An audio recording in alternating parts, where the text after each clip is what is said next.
to feel this one move. Good. Oh, wow. Okay.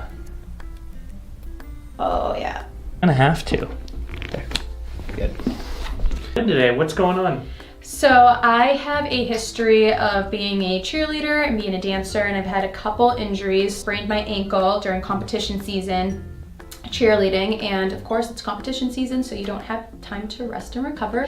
And then also in dance, I did hurt my hip, my right hip. So there was this exercise that my prior dance teacher made us do, and we would sit with our feet together like this, and we would have someone stand on us to improve our turnout. And one day my hip just literally like popped. Yeah, my left knee. And the only time it had acted up before was when I started getting into running, because I'm originally from Boston and the Boston Marathon is huge. So I was like, oh, let me try to do the Boston Half Marathon. Let's take a look at a few things. And this is cool because even the history is so important. So if we would have skipped all of this, I would have just done things completely different.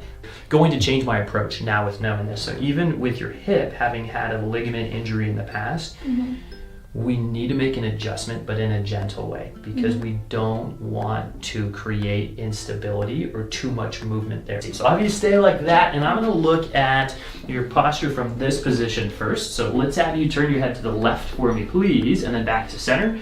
And I'm looking at head position relative to shoulders, and then I'm gonna look at your hip height as well. And the right hip is higher than the left. And if the camera's looking at this, you can see my thumbs, as thumbs are an easy way to tell there. Let's see what changes here. So let's have you turn your head to the left for me, please, Cece. Good. And then to the right. Good. And when she looks right, your hips go even.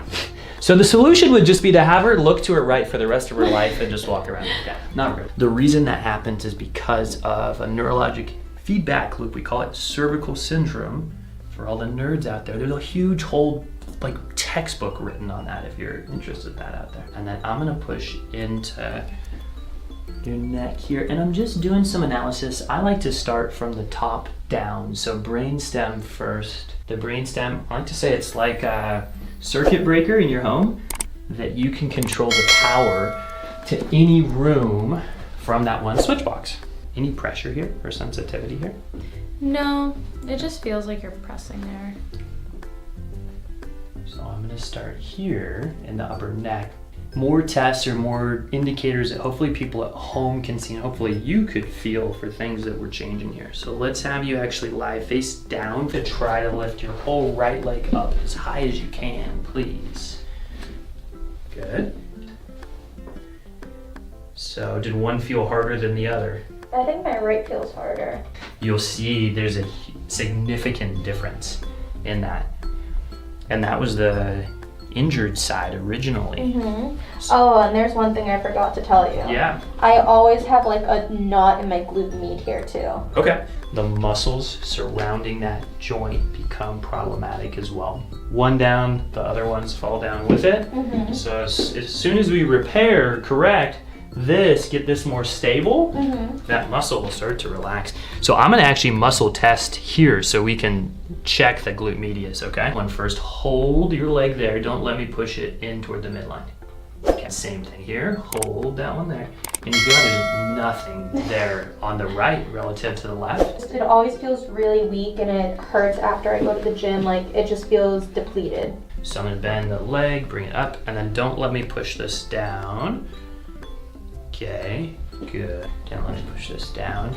So same thing, and I'm not trying to make her look silly or stupid, but that was one finger, Cece. Yeah, oh my God. Just to show, but I'm gonna check a couple more muscles surrounding the hips. Okay. So we're gonna check the hip flexor. This down and in. Okay, good there. And then same thing here, don't let me.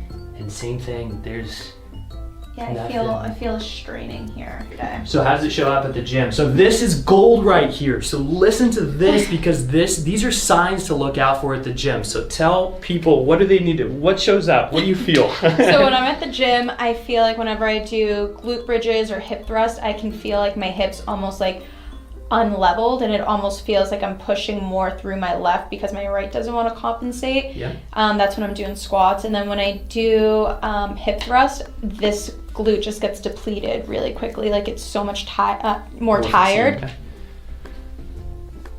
And this is going to be the most underwhelming adjustment because there's no noise and crack or pop, but then as we check some things, I expect some things to change. Just a little hold here, and then just a slight vibration for my hand that I'm using. Good. And then let's have you lie on your back one more time, please. Face up. Did that feel like we were doing anything there at all? No, it just felt like pressure. Okay. Okay. Don't let me push down and in. Does that feel any different? Yeah. I still felt the strain, but I felt stronger. Don't let me push it away from you. Hey. Yeah. Again. And then let's have you turn over, please. So let's have you first lift the right one as high as you can, keeping the leg straight. Okay. And then back down. Now the left. Okay. And then one more time the right for me. There we go.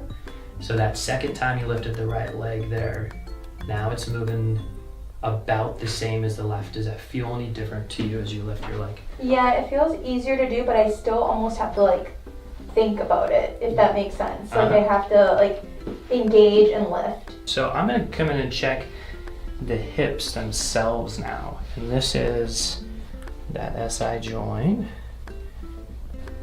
No, not really. I'm gonna have you slide down just a little bit toward your feet for me, please. There we go. And so this is gonna come up, and then you're gonna feel a little drop down here. Good. And this is her 5th lumbar for the people at home wondering. There we go. And then now, one more time, go ahead and try to lift that right leg for me, please. Okay, good. And then I'm gonna do this. Don't let me push this in. Good. Does that feel any different on the muscle when we do that?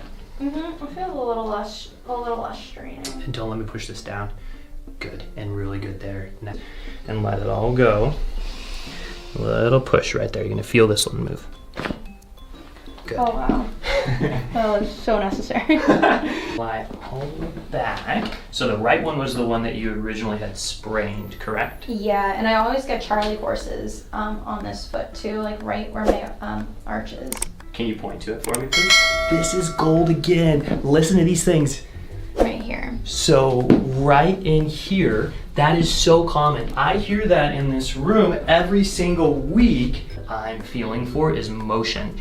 And knowing that she was a dancer and a cheerleader, we gotta be really specific and careful. That's why even with your spine, I didn't just go pop, pop, pop, pop, pop, pop, pop on everything, because we're gonna create instability, too much movement in areas that don't need it.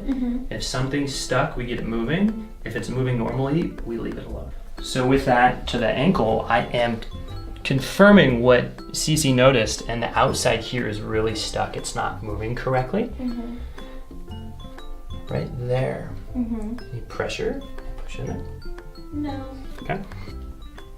And that's where there's not a lot of strength, so try to point it like that, and then keep it there. And you notice how that doesn't want to hold? Yeah. Is that uncomfortable too? No, it's not uncomfortable, but it definitely feels weak. Yeah, let's try this one. Hold that down and then don't let me... And footed. Good. So at home, you'll hear buzzwords. Pronation. Pronation's a normal part of the gait cycle, and that's when the arch collapses. But if it's abnormally too much, it can become detrimental, especially to the knees, and that's where a lot of knee problems come from.